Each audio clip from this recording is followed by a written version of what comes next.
Hi everyone, Dr. Shook here. What I want to talk about today is this connection between environmental chemicals and Hashimoto's and autoimmunity in general. And basically what we know about environmental chemicals is that they're everywhere. They're used in industrial processes, they're on our clothes. If you have wrinkle-free clothes, if you take your clothes to the dry cleaner and they dry clean them, they're soaked in these chemicals.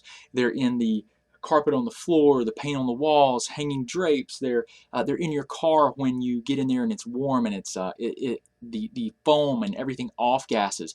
They're everywhere in our environment, everywhere. So here's the thing: we know that these environmental chemicals can trigger an immunological response, and so a lot of the times when we're working up and we're trying to figure out what's driving an autoimmune process, we want to evaluate environmental chemical immune reactivity, okay, and see if the immune system is reacting to an environmental chemical. If it is, then we want to know what the chemical is and see if we can remove or decrease your exposure, your environmental exposure to that chemical. So it's something that we really want to evaluate because this is becoming a bigger and bigger problem. It is something that there are so many chemicals in our water. There's chemicals all through our food supply. So this is one of the reasons that we encourage, if you can do it, buy organic foods or go to the farmer's market and get it from a local farmer that you know how they raise it, that they're not using chemicals and pesticides on there, and different types of herbicides. Also, what you want to do is just try to decrease your exposure to chemicals that you clean with, to cosmetics that you use, to body lotions. All these things can be very, very toxic. If you want to know more about like a website where you can learn about cleaning supplies and then also cosmetics, you can go to ewg.org. That's environmentalworkinggroup.org. So it's ewg.org. And there they have a section. If you scroll down, you can click on it and you can look at your cosmetics. You type in exactly what you have, and it will tell you a score of 0 to 10 and how toxic or how good it is, if it's safer, and it breaks down the ingredients. Okay, so very important to know. But I just wanted to share this with you guys because this is a predisposing factor to developing autoimmunity. I mean, you can definitely be exposed to chemicals. The chemicals can deplete your glutathione that's in your body, which is the master antioxidant of your body. It can break down your barrier systems, cause dysregulation of the immune system, and promote an autoimmune response. So it is something that we definitely want to know about. And remember, the things are partially digested food proteins or peptides that can trigger an immune response, chronic infections that can trigger an immune response, that can perpetuate and drive leaky gut. And these environmental chemicals can also drive the immune system and a leaky gut. So uh, the fourth thing is cortisol. So your stress hormone cortisol. Elevated cortisol or suppressed cortisol for a prolonged period of time can absolutely cause all kinds of problems that promote autoimmunity. So I wanted to share this with you guys because I think it's very, very important that you're aware of this, that you understand that the environmental chemicals are playing an important role. And if there's one thing that I'm going to encourage you to do, it's going to be to consider dietary intervention first.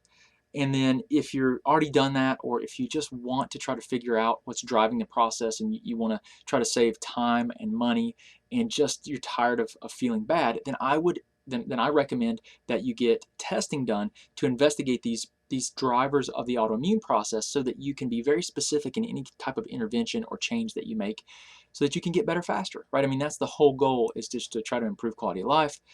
And that's how we would go about it. We would investigate those things. But environmental chemicals are huge. It's huge, huge role with Hashimoto's.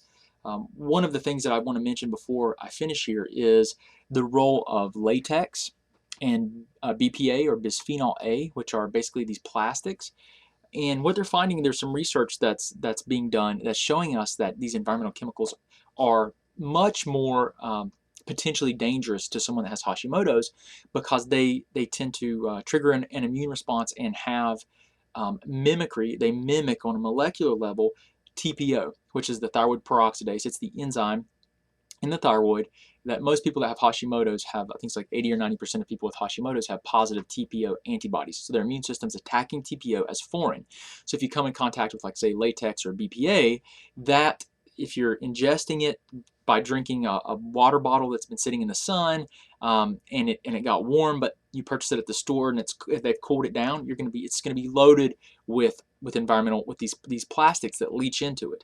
And you drink that and you ingest it, you get that into your body, that can trigger an immune response. If you use, if you're eating a salad and someone has latex gloves on and they're tossing the salad, and then you eat the salad, you don't realize that someone just cross-contaminated your food with latex.